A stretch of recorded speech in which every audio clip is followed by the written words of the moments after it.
Hey guys, it's Diego back again with another video. I think this is episode number 56 in our series of 10-minute games. And we're playing against Ashish Rai 001 from India. And we're playing as white. And it looks like we might be able to enter into an Italian. No, he goes ahead and plays as Philidor. I'm going to go ahead and play d4 over here. He's blocking in his own bishop, so I'm going to go ahead and take control of the center. Okay. So my opponent played bishop up to e7, and that's why I don't really like the Philidor, because what is he doing with this bishop? It's kind of just looking into a pawn. So it's not the best bishop. But yeah, so we're going to have control of the center. We can play something like this if we want to. We can also play bishop c4. Both of which should probably be okay. I'm going to go ahead and start with bishop c4 first. Okay, he's going to go ahead and attack this pawn. A few ways I can defend it. I could bring a queen over here, but he could bring his bishop here, and it's a little annoying. I could play f3 right now, but it feels a little premature, and maybe after something like this diagonal could be something of use for my opponent. So I'm just going to go ahead with the very simple knight c3 and defend that pawn. Okay, now my opponent's still developing bishop pieces to very sad squares like d7 and d7. So I could finish my development with just castles here. Play bishop like this. Let's see.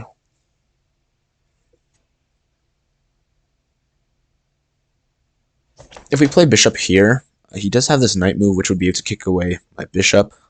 But I guess after that, then we can go, here. And that's not too bad. And then we really ask him, like, well, what are you doing with this knight? I guess he can go back here then. Maybe we should play h3 first. I'm going to go ahead and drop it in h3. So this bishop can't really go here because of these, can't go here because of this, and can't go here now because of this. Now I'll go ahead and, let's see, should I castle or should I develop?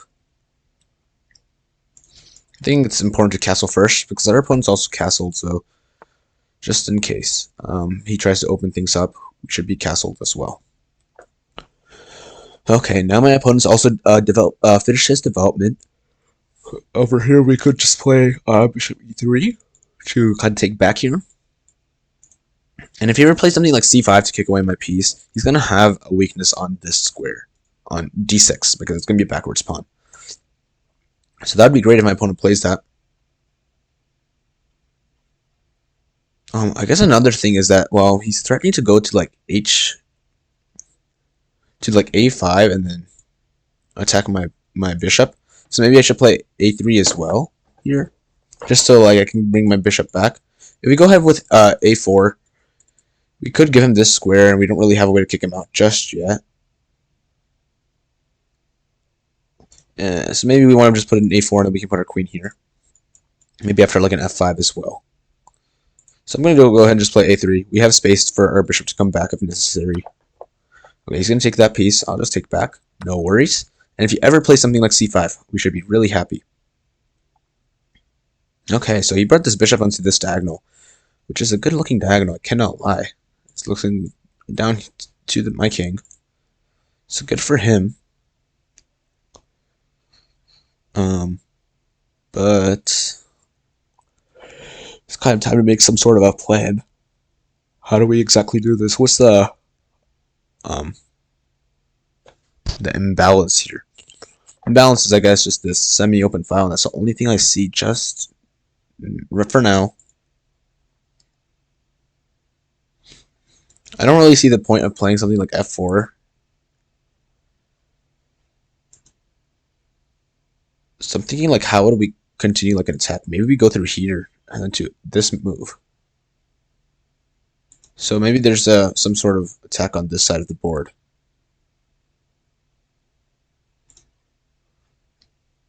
We still haven't developed this piece just yet. We could just go play here, and that should be fine for development. We could just settle down onto like h2 as well.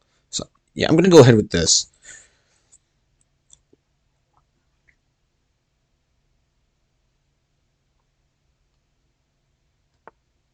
Okay, and my opponent plays b6, which is really interesting, kind of adding weaknesses to their own position, light square weaknesses. Yeah, that's for sure very interesting. We could play something like this move over here to stop him from going to b7. I can't really understand why else he would play this move. But I guess we could play here, stop him from going to b7. So if he wants to go to b7, he would first have to play the rook moves here. But I still don't really see what the entire point is. So maybe I should just go ahead and put like a rook onto this file, and then we'll play for some break over here.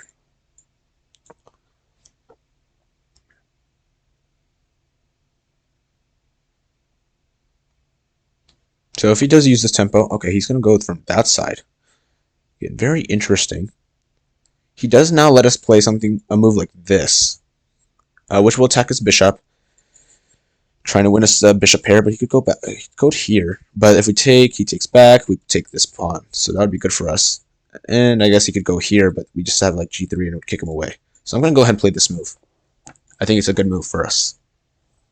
If he takes here, I'll just take with this piece, and we can actually just settle this this bishop onto this square, because it's going to be onto c6, because it's going to be controlling the e8 square. So you can't put a rook onto this his semi-open file ever again. At the same time, it's going to be attacking this rook, which is going to be confused where to go. So yeah, oh, he's going to attack my bishop, my queen first. So I'm attacking his rook. He's attacking this thing. Let's see if there's anything we can do that's funny. Something funny that we can do. Something funny that we can do. Oh, I guess would also be. He's also attacking this pawn, so I don't know if there's anything funny yet. I was thinking of playing this move, but you just take with the pawn, and then again our queen is under attack. So if we take here, he takes this piece. It just doesn't work. So that doesn't seem to save us.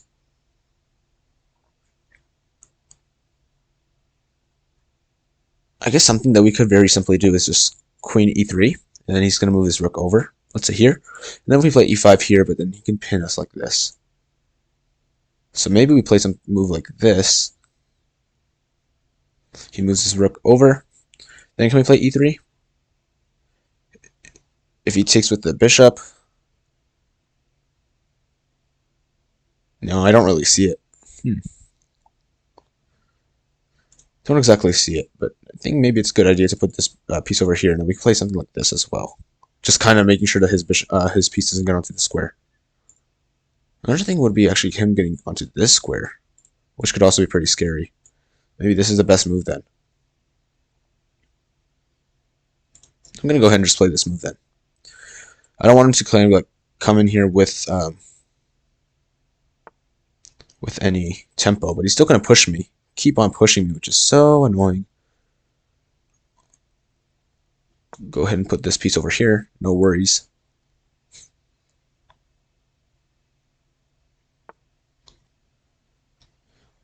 Okay. And we could fit this over here. If he goes here, we take, he takes, I take, he takes, I take. It's probably not the best, but still good enough. But actually, if he goes here, take here, that would actually be winning for us because of this f4 move, maybe. So now he has to figure out where to put this knight. And actually, I don't... Oh, he could still go here, but he doesn't. So I'm going to go ahead and take this. And now I'm going to go ahead and play f4.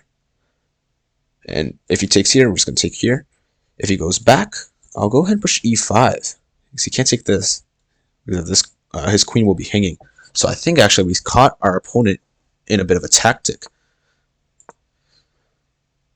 I think... Oh, wait, he can just move back. Okay, that's fine. Let's see. If we take here, he takes over here. Nothing too bad, looks like. Messed up just a little bit. That's fine. We've still got really strong pieces.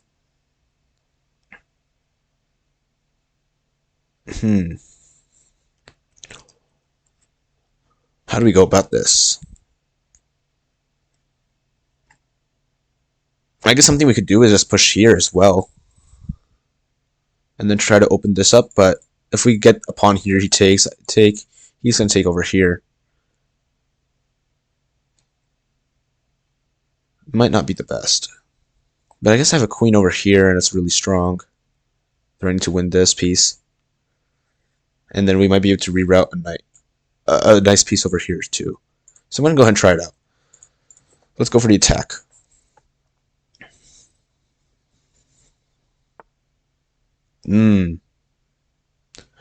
My opponent played this move. I'm going to go ahead and play this move, and then we can kind of just put our bishop over here, and this is his position is sort of clamped.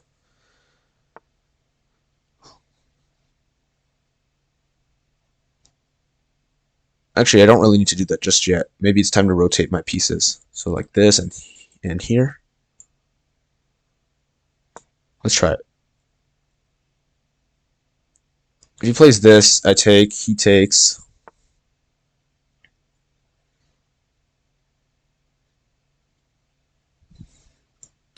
I think it should still be fine for us.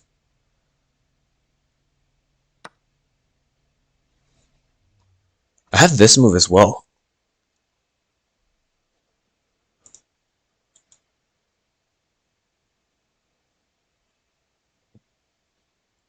I'm going to go with this move first. If he goes here, I'm going to go ahead and put this queen over here, and we should be able to win this pawn. Maybe not win this pawn if he just pushes, though. Okay, I'm going to go ahead and put this over here, so he's forced to push, I think.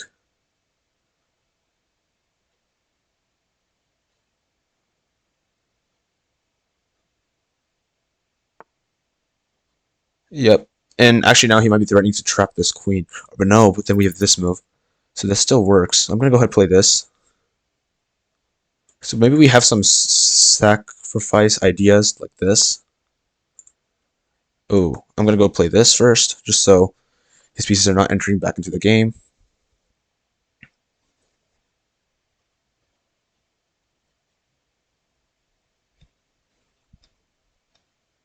Maybe we have to play here as well. This is an interesting position, but we're really low on time. So even though we got ourselves here, we need to figure out the code quick.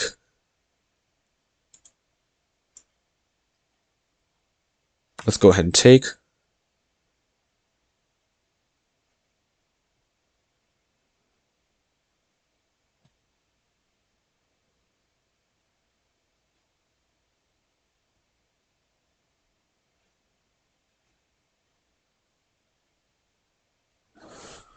Wow, we got into an interesting position here. Let's go ahead and give him this check here. We might be able to win this pawn, and then after we win this pawn, we should be able to win this too.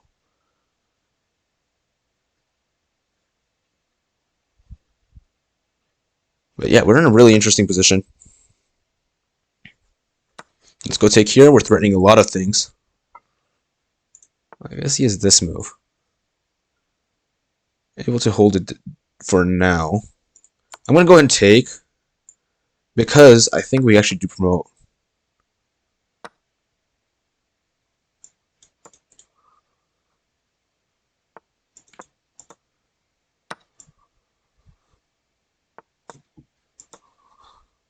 But we're really low on time, so this is going to be a fun one. This is going to be a tough game. We do have a pass pawn that we can use to our advantage when possible. But let's see how my opponent even tries to break through this structure over here. And I'm going to play this, and now his only move is to give up material, I think. If he goes here, I'm going to push this, just so everything is solid. If he goes back, I'm going to win everything. If he goes here, I'll just take. Then we're up this as well. Yep. Let's push this here, and then let's go over through here. The pre-moves are coming in.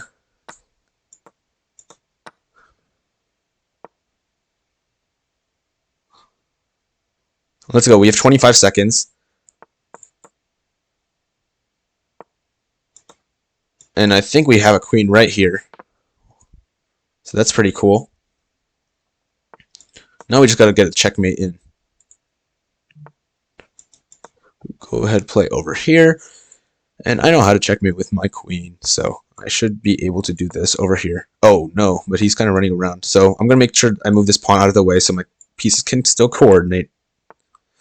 And over here, check. And we have mate on the next move, guys. Right here. Ooh, we got +6 points. Not too shabby. Not too shabby. Strong opponent for sure. But we caught him in a good tactic over there, where his pieces were kind of just falling apart, not very coordinated. So I feel very good about that win. Let's go ahead and review this game, because of course, it was a very interesting game, and there could be some things that we missed. This is all book, though. H3 is the best move, so this is all fine. We played A3, which is okay. A4 was the best move, but not too big of a difference. Anyways, this happened. We went ahead and put bishop over to F4, which is good. Apparently, bishop A2 was the best move, but I don't know exactly why. B6 was a bit of a mistake, I could think. I think. Well, it just kind of weakens his structure, and you know, not exactly sure, but it was weakening. And yeah, apparently knight d7 was the best. It's kind of just wasting time. I'm not sure what exactly this is for. Maybe he really just wanted to bring this bishop back, but I don't know why he'd want to do that. Over here, actually, I was contemplating bishop a6, but we just decided against it because what exactly is it doing? And I mean, it's playable, but we have better things to play, such as rook a to d1, which is the best, and we're going to continue with the best moves. We're over here trying to get that bishop pair. He trades his bishop away. We take the bishop, and this is when things get interesting because we for sure have a spatial advantage, right? We have lots of space. Opponent's pieces are slightly more cramped, but he's also under attack. So apparently this is fine. I played this move, which was a slight inaccuracy. We should have stayed over here. I'm not exactly sure why it matters too much. It's a difference of 0.4-ish, which is slightly big enough, but it's not too bad. Yeah, I'm not exactly sure why the queen is better here. Only thing I can think of is like the slide over here. But I played this move just to make sure that this pawn is protected as well. He played this. I moved my queen to b5. If I go back down to this place to b3, then he has knight c5 with tempo. So I'm just helping him develop. That would be pretty bad. Now he finally gets to save his rook. I play bishop c6, threatening that knight. And he played knight e5, which is actually the best move. At first, I thought it was a bit of a blunder. I also saw this move for him. And we still have this e5 move. And actually, this is even worse because it keeps this bishop open. So e5, because we have this pin. If bishop takes, we just take back. And he can't take with the pawn because of this pin.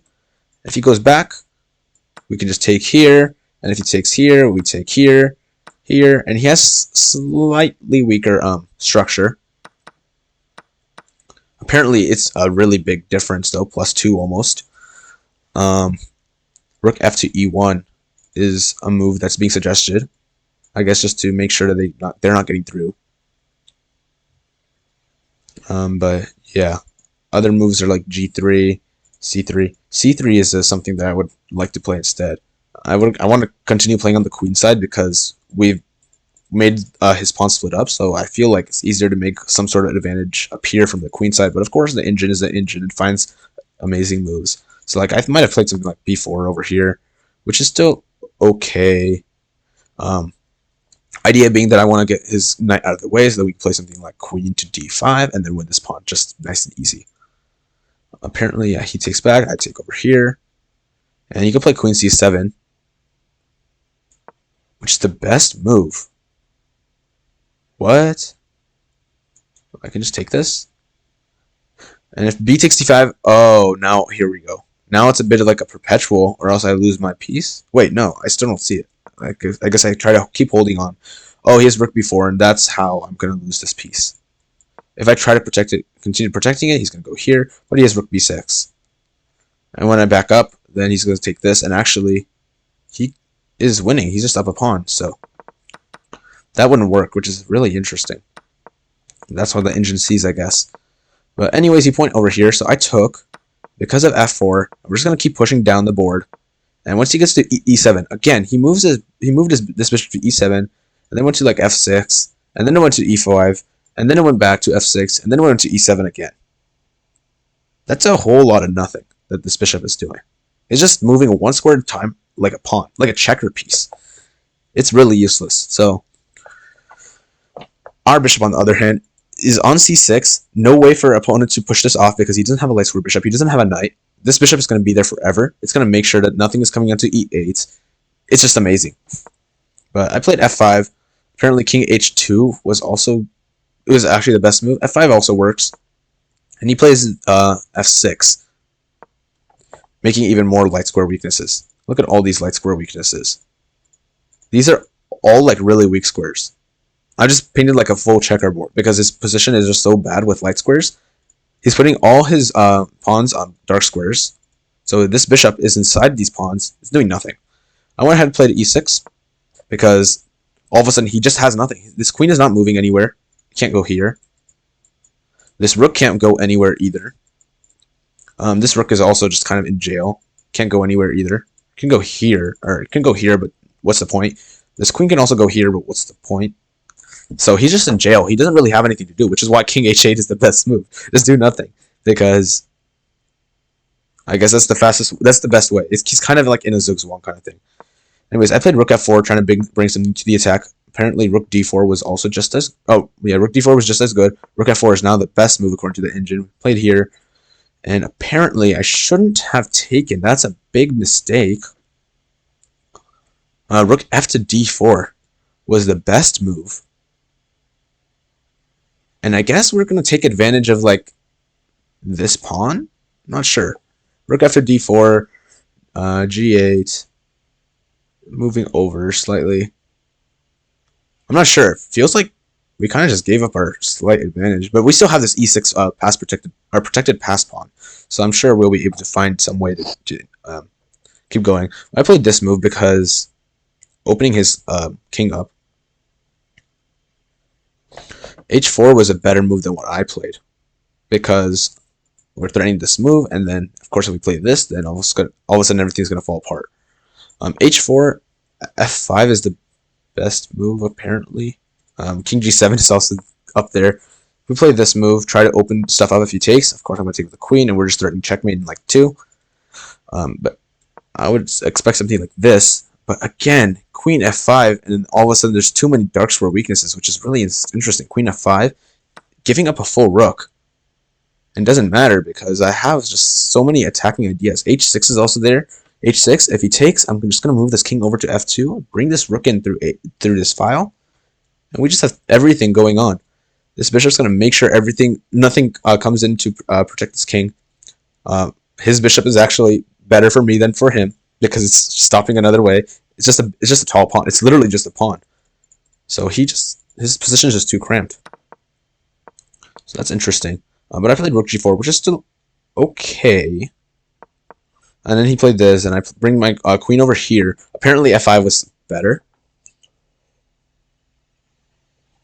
I guess after something like this, then we still have all our threats. We still keep our queen like on this diagonal, which is really strong. And then we can start pushing. Oh, and we can push this pawn. We can keep pushing this pawn as well. So I'm guessing that's why. We played here, though, which is a slight inaccuracy. Still works. Apparently, queen f5 is now mate in 5. It found mate in 6 right here. Apparently, if we keep searching, maybe we'll find a mate in 5. But that's really interesting. Actually, let's look at this line. Queen f5. Apparently, queen e8 is the best move. I don't really care for that because we're just going to win this queen. Let's look at something that's more playable. Let's say g5, which is kind of what he played in the game. But then we have this move, bishop e4. And how does he stop this? Because we're threatening mate right now in 1. So even if his queen comes here, we still get checkmate in 1. And if he tries to stop it with like rook f7, we can just take, and it's going to be, or we check here and then take this rook.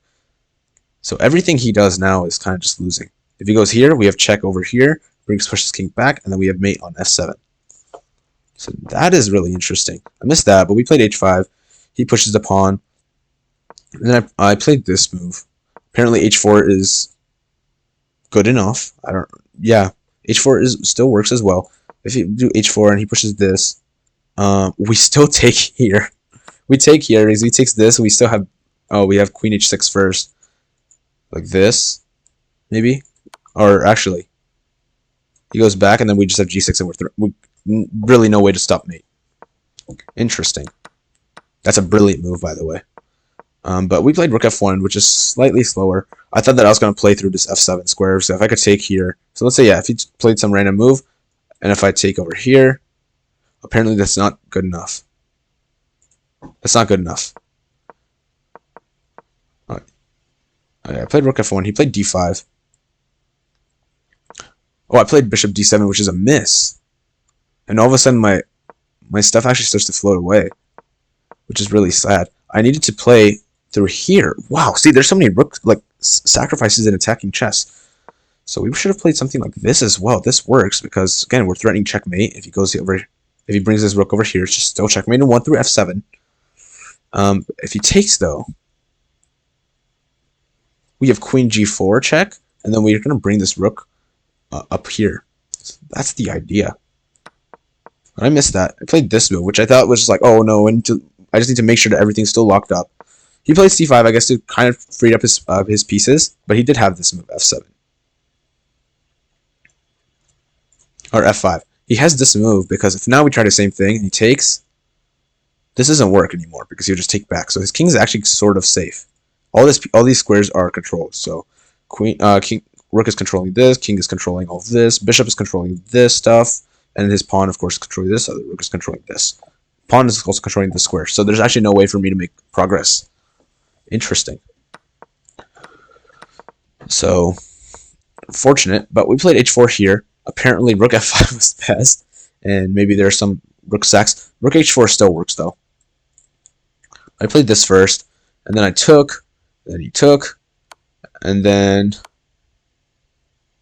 let's see. Apparently, rook takes f8 is the best move. If he takes back with this rook,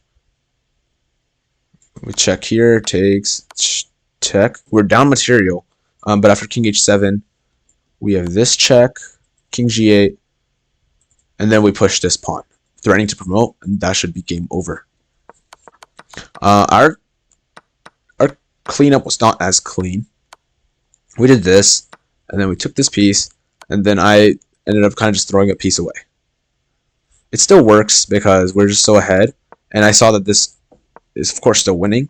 So I promote, and then we put this bishop over here. I bring my king, and after something like this, he doesn't have any moves. He can do this, but we're just going to win this endgame really easily and very fast with checkmate. So that was a very fun game. 65 moves till checkmate, and I mean, it was very fun. There were a lot of attacking opportunities that I missed, which is amazing. There's just so many things that I missed that only the engine could find, not me. But yeah, for sure, very good learning opportunity. But we won 6 points from our opponent here in a very nice, fun game of attacking chess. And I think that should be it for this video. So I'm going to go ahead and end this recording right here, and I'll see you guys later.